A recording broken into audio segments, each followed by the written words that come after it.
डोंगरगांव के गुप्तेश्वर धाम का क्या है रहस्य। सतपुड़ा पर्वत श्रृंखला पर है गुप्तेश्वर धाम। घने जंगल से होकर गुजरते हैं श्रद्धालु। आसान नहीं गुप्तेश्वर धाम की प्राकृतिक पिंडी तक पहुंच पाना। हर साल महाशिवरात्रि पर लगता है भक्तों का मेला। यूं तो देश भर में भगवान शिव जी के कई मंदिर हैं। बालाघाट में भी भगवान शिव जी के कुछ प्राचीन मंदिर हैं, लेकिन आज हम आपको एक ऐसे प्राकृतिक धाम के बारे में बताएंगे जिसके बारे में बहुत ही कम लोगों को जानकारी है। दरअसल शिव जी का यह प्राकृतिक धाम सतपुड़ा पर्वत श्रृंखला के बीच डोंगरगांव पहाड़ी में है, जहां एक सकरी गुफा के भीतर 500 फीट नीचे प्राकृतिक शिवलिंग है, जिसे गुप्तेश्वर महादेव कहा जाता है। इस प्राकृतिक स्थल से आदिवासियों के साथ हिंदू समाज की भी आस्था जुड़ी हुई है। आदिवासी जहां इस प्राकृतिक धाम को शंभुशेख की पहाड़ी कहते हैं, तो वही हिंदू समाज के लोग इसे गुप्तेश्वर महादेव की पहाड़ी कहते हैं।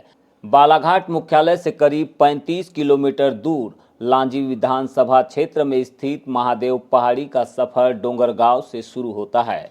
यहाँ बस्ती से होकर एक कच्चा रास्ता महादेव पहाड़ी की ओर जाता है, जहाँ 200 फीट की ऊंचाई पर काले रंग के चट्टानों के बीच एक गुफा बनी हुई है और इसी गुफा में प्रवेश करने के बाद श्रद्धालुओं को गुप्तेश्वर महादेव के दर्शन होते हैं। हालांकि गुफा का रास्ता बेहद सकरा है और जोखिम भरा भी है। इसकी वजह से यहाँ तक पहुँच पाना हर किसी के लिए आसान भी नहीं है, क्योंकि 150 फीट नीचे जाने के बाद गुफा का रास्ता और भी सकरा हो जाता है कि बिना लेटे हुए कोई भी व्यक्ति आगे नहीं बढ़ सकता है। करीब 500 फीट नीचे जाने के बाद गुफा में एक गोलाकार स्थान बना हुआ है, जहां प्राकृतिक शिवलिंग की आकृति बनी हुई है, जिसे लोग गुप्तेश्वर महादेव के नाम से पूजते हैं। भीतर प्रवेश करने वाले श्रद्धालु बताते हैं कि एक बार में कम से कम 5 से 6 लोग ही भीतर जा सकते हैं। यदि कोई व्यक्ति बाहर निकल रहा हो तो फिर दूसरा कोई भी व्यक्ति आगे नहीं बढ़ सकता है,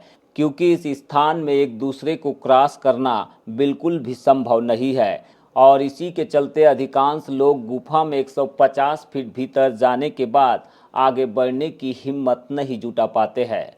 हर किसी श्रद्धालु के लिए यहाँ पर पहुँचना मुनासिब नहीं होता है, क्योंकि गुफा का जो रास्ता है वो काफ़ी सकरा है। आसानी से कोई भी व्यक्ति प्रवेश नहीं कर पाता है। लगभग 150 मीटर के बाद में यहाँ पर आपको सलंगते हुए यानी कि घुसरते हुए, रेहटते हुए, रेंगते हुए जो है आगे बढ़ना पड़ता है और बीच बीच में जो है पत्थर है, चट्टान है, जिसकी वजह से भी तकलीफ काफ़ी होती है श्रद्धालुओं को। बावजूद इसके जो श्रद्धालु है वो समय समय पर इस गुफा में गुप्तेश्वर महादेव जी के दर्शन करने के लिए प्रवेश करते रहते हैं। जमीन के मोबाइल बता। पानी दे दो। नदी में कहाँ है? यहाँ से पानी बह रहा है। वहाँ से ऊपर से आता है पानी। ऊपर से पानी आ रहा है। ये पानी का बूंद इधर दिखा। आजा। ये आगे सुरंग है। चले। ये क्या है? राहुल। राहुल। आओ भैया रुको थोड़ा सा, हिम्मत ताकत तो करते हैं। यहाँ तक भी बुलाया होगा। बड़ो एक आदमी बड़ो। नहीं यहाँ पे दे, मोबाइल दे। यहाँ पे हाथ रखना। चले। और नीचे को राहुल देख यहाँ सब बेल्ट बाल्ट सब छोड़ दी लोगों ने। बेल्ट बेल्ट छोड़ दो रे भैया। चले लोग यहाँ से। कि इसको मतलब डेवलपमेंट किया जाए, पर ये नहीं हो पाया और इसमें ये कोई बनावटी नहीं है। इसमें प्राकृतिक जो भी संपदाएं हैं तो प्राकृतिक है, इसमें कोई घुला मिला या मिलाया बुलाया कोई चीज़ नहीं। मैं अब निश्चित रूप से मानता हूं कि अब उस महाकाल की भी कृपा इस क्षेत्र पर बरस रही है और जनप्रतिनिधियों का ध्यान भी इस ओर निश्चित रूप से जाएगा, क्योंकि अब उसकी कृपा बरसना प्रारंभ हो गई है। किस तरह का उत्साह देख रहे हैं अभी यहाँ पे? जनता का उत्साह तो दिखाई दे रहा है।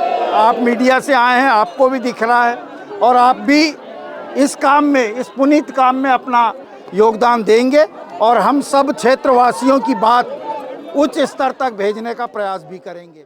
गुप्तेश्वर महादेव पहाड़ी के गुप्त धाम के बारे में जब से लोगों को पता चला है, हर साल महाशिवरात्रि के अवसर पर मेले का भव्य आयोजन भी होता है। घने जंगल और सुरम्य वादियों के बीच होने के कारण बड़ी संख्या में लोग मेले में पहुंचते हैं। वहीं दूसरी ओर पहाड़ी के ठीक सामने में ही आदिवासी भूमिका की मढ़िया भी है, जहां शंभू शेख नरका का त्योहार मनाया जाता है और गोगो पूजन कर शंभू शेख के प्रति अपनी आस्था भी प्रकट की जाती है।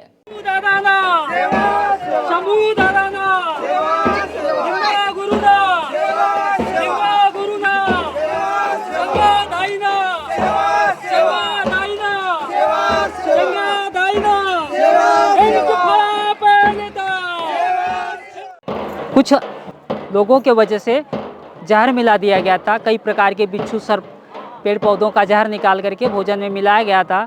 उस समय प्रथा थी कि सबसे पहले जो हमारे बुजुर्ग दादाजी रहते हैं या हमारे वरिष्ठ रहते हैं, ये लोग पहले भोजन करते थे, उसके बाद में पूरे समुदाय के लोग भोजन करते थे। ये प्रथा आदिवासियों में थी। तो उस समय शंभू जी ने भोजन ग्रहण किया। भोजन ग्रहण करते ही उन्हें विष लग गया माघ पूर्णिमा को।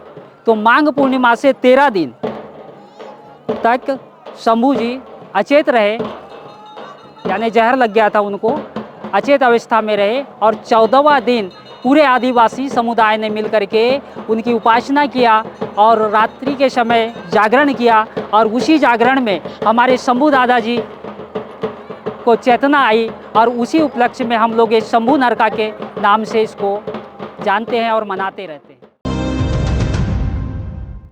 कलेक्टर मृणाल मीणा ने आज महाशिवरात्रि के अवसर पर नगर के प्रसिद्ध शिव मंदिर यानी कि शंकर घाट में पहुंचकर व्यवस्थाओं का जायजा लिया और भगवान शिव जी के दर्शन भी किए। इस दौरान उनके साथ एसडीएम गोपाल सोनी, नगरपालिका सीएमओ करतोलिया, सीएसपी वैशाली सिंह और थाना प्रभारी प्रकाश वास्केले मौजूद रहे।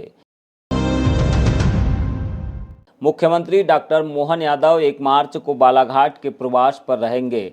उनके प्रस्तावित कार्यक्रम की तैयारियों के संबंध में कलेक्टर मृणाल मीणा ने बुधवार को जिला अधिकारियों के साथ बैठक की और उन्हें निर्देशित करते हुए कहा है कि 22 फरवरी को स्थगित हुए कार्यक्रम के अनुरूप ही तैयारियों को पूरा करें। मुख्यमंत्री डॉक्टर मोहन यादव यहां कृषि सम्मेलन और दिव्यांगजनों को सहायक वितरण कार्यक्रम में शामिल होंगे। साथ ही बालाघाट जिले में हुए विभिन्न विकास कार्यों का लोकार्पण करने के अलावा नवीन स्वीकृत कार्यों का भूमि पूजन भी करेंगे। कार्यक्रम रेंजर कॉलेज मैदान बालाघाट में आयोजित होगा। इसके बाद वे लांजी में आयोजित कोटेश्वर महोत्सव में भी शामिल होंगे। कार्यक्रम की तैयारियों के संबंध में विभागों को पूर्व में ही जिम्मेदारी सौंपी गई है, उसी के अनुरूप तैयारी की जाएगी। बैठक में एडीएम जीएस धुर्वे, जिला पंचायत के सीईओ अभिषेक सराफ और एएसपी विजय डाबर सहित एसडीएम गोपाल सोनी और जिला प्रमुख अधिकारी मौजूद रहे। बैहर क्षेत्र के विधायक संजय उइके के द्वारा विधायक निधि से नवनिर्मित सामुदायिक भवन का लोकार्पण किया गया। बताया गया कि विधानसभा चुनाव से पूर्व ही क्षेत्र के ग्रामीणों की मांग पर इस सामुदायिक भवन की विधायक के द्वारा स्वीकृति प्रदान की गई थी। उसी के अनुरूप इस भवन को तैयार किया गया है। इस भवन के निर्माण में स्थानीय सामाजिक कार्यकर्ताओं ने भी सहयोग प्रदान किया, जिसका आज विधायक संजय उइके के मुख्य आतिथ्य और उकवा सरपंच अनुसुईया छत्रिया की अध्यक्षता में समारोह पूर्वक लोकार्पण किया गया।